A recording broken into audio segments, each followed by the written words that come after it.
Toujours à propos de la croyance, je vous ai dit que eh, c'était un peu décevant et en même temps normal que des philosophes parlant de la croyance, analysant la croyance, n'ayant pas tellement d'expérience de, du vécu intérieur des croyances et, eh bien, satisfont beaucoup plus le, le classement des concepts philosophiques que le besoin de clarifier ce que c'est qu'une croyance. Et j'ai dit notamment que opposer croyance et connaissance et même essayer de les enchaîner en posant que en deçà de toute connaissance, il y a toujours une croyance, mais qui cherche de plus en plus de quoi s'affirmer pour arriver à une connaissance solide. Ce mouvement-là qui donne aux croyances une vocation d'être un point de départ vers une connaissance vérifiable, ce mouvement-là est qui donc essaye de nuancer par rapport à une opposition brutale entre croyance et connaissance, ce mouvement manquait l'essentiel de la croyance, qui est non pas d'être un point de départ en vue de connaissances plus sûres, ça arrive que ce soit le cas, mais essentiellement, ce n'est pas le cas. Et à la rigueur, si la croyance donne une base de départ, c'est plutôt pour se mouvoir dans la vie, pas forcément pour agir, mais pour exister. Si le matin, en vous levant, vous ne pensez pas, alors une philosophe disait, si vous ne pensez pas que le sol est sous vos pieds, alors vous ne pourriez même pas vous lever. Mais non, on ne pense pas, il faut penser cette question symboliquement. Le sol sous vos pieds, c'est la question, est-ce que ça vaut le coup de me lever? Est-ce que j'ai un support existentiel suffisant pour la journée? Est-ce que l'opinion que j'ai de moi me tiendra la route 24 heures sans m'annuler, sans m'égaler à zéro? Voilà la croyance. C'est ce point de croyance que j'appelle le point de croyance narcissique. Et c'est le fait que on s'aime suffisamment pour commencer la journée. On se fait assez confiance pour savoir qu'on va mettre le pied devant l'autre, qu'on va dire bonjour à peu près correctement, qu'on va se présenter au travail, et pas seulement qu'on va fonctionner, parce que si on était des machines, on fonctionnerait, encore que les machines dysfonctionnent beaucoup. C'est le vrai problème des machines, mais c'est une parenthèse. C'est pas pour fonctionner, mais pour vivre. Et donc, il faut un peu d'amour de soi, un narcissisme positif qui est une pure croyance, qui n'est fondée que sur une habitude.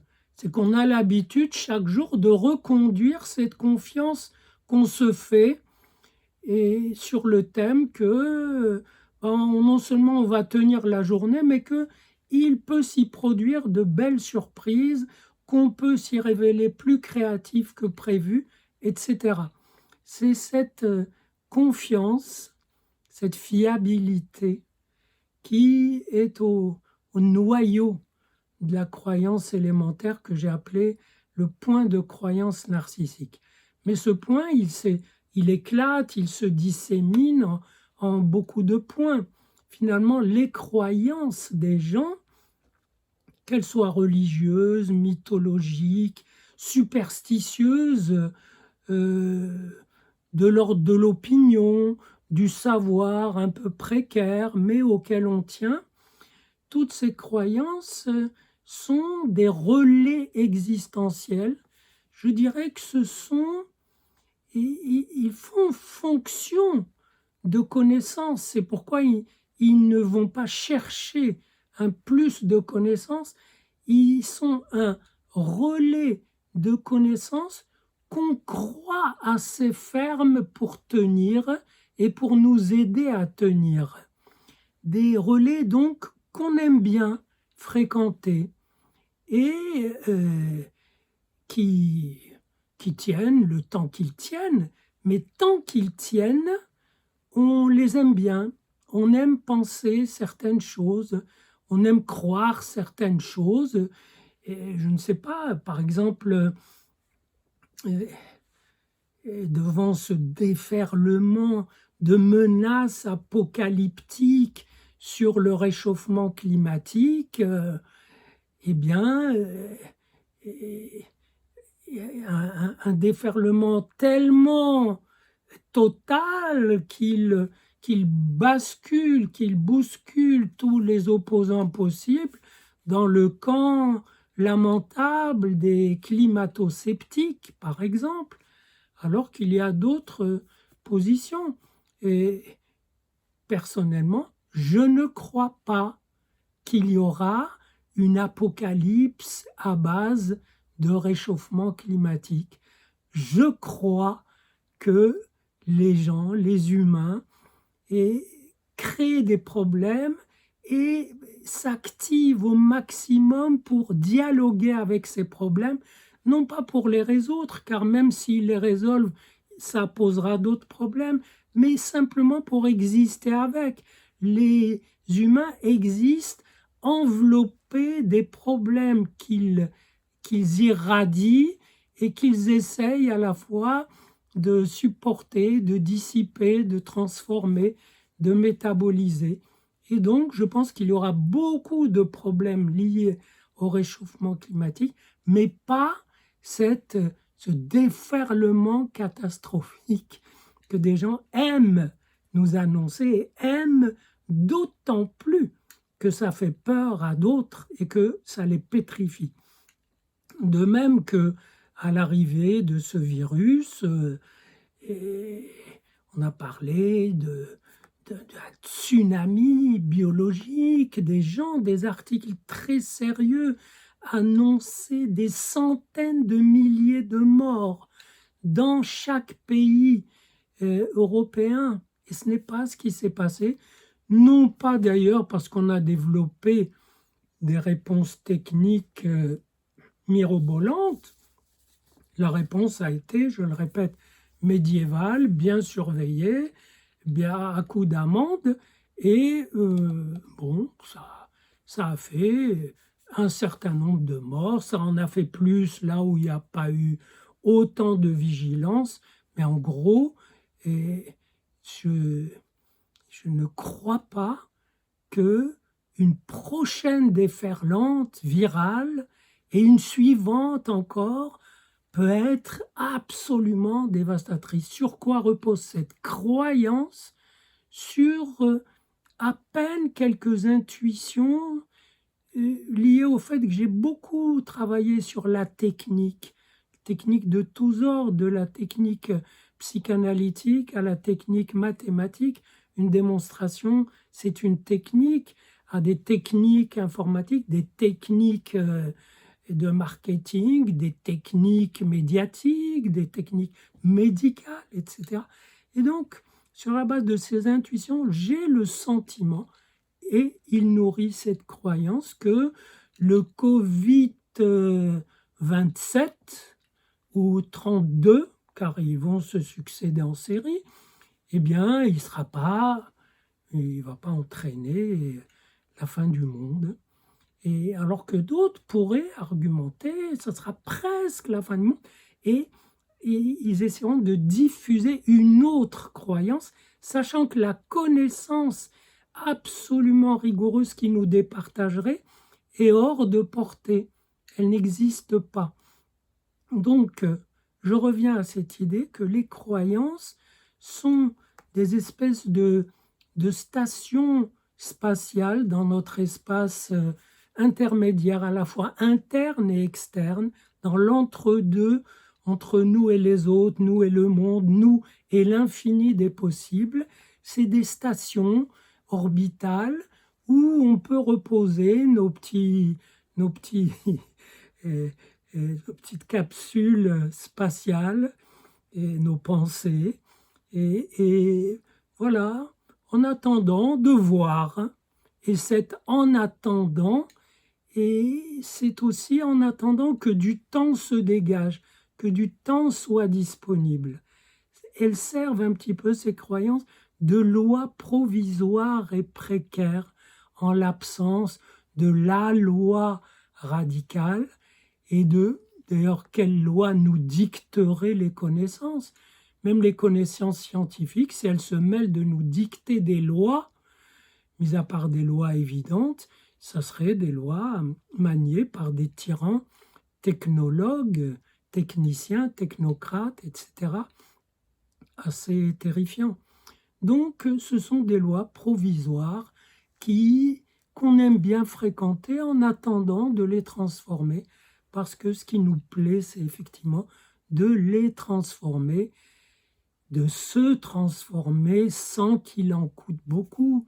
Et des fois, on analyse, on s'aperçoit que des personnes qui ont vécu sur des croyances, des fantasmes, c'est des croyances, des symptômes, c'est des croyances qui ont vécu là-dessus, qui ont tiré d'échecs à profusion, à provision sur cette provision de croyances, eh bien, au moment d'en changer, et au dernier moment, ils peuvent se raviser. Non, finalement, oui, cette peur que j'ai, finalement, on peut la gérer.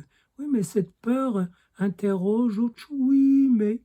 Et donc, ils peuvent s'en tenir à ces croyances. C'est aussi vous dire que il n'y a pas un savoir sur les croyances, un savoir philosophique ou psychanalytique. Le mien est un mixte de psychanalyse, de science et de pensée libre.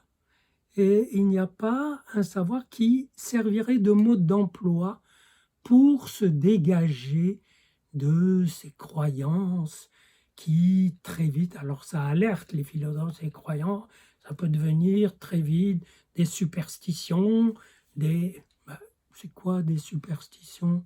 C'est des petites manières de fréquenter l'avenir, de faire des petits sondages dans l'avenir, et quand on a un excès de liberté, de dire, je sais pas trop là quoi choisir, tiens, le type un peu obsessionnel qui arriverait à faire 30 pas avant d'entrer chez lui, et pas plus que 30, il va décider que c'est à Marseille qu'il ira plutôt qu'à Amsterdam. C'est une petite conduite compulsive, superstitieuse, mais qui ne tire pas tellement à conséquence que chacun a. Évidemment, il ne faut pas que ça tourne au sacrifice. Jephthé, dans la Bible, il avait dit mon Dieu, si tu me donnes la victoire, eh bien, je sacrifierai la première personne des miens qui viendra m'accueillir.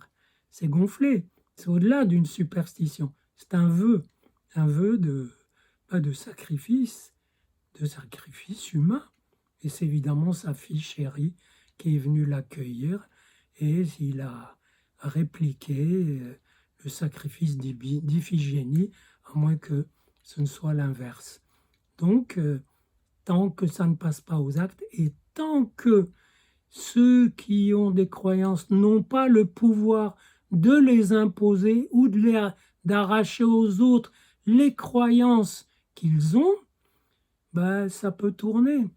Mais il faut quand même donner une approche de la croyance qui rende compte du fait que dans notre planète, il y a disons, plus d'1 milliard de gens qui s'appellent des vrais croyants et qui considèrent les autres comme des faux croyants, d'autant plus faux que leurs croyances procèdent des sources textuelles des faux croyants. Et si on ne fait pas une théorie de la croyance qui tienne compte de ça, si on verse tout ça dans le paquet des leurres, des illusions, des superstitions, eh bien on se plante. La prochaine fois, je vous dirai justement comment Freud s'est planté à propos des croyances religieuses.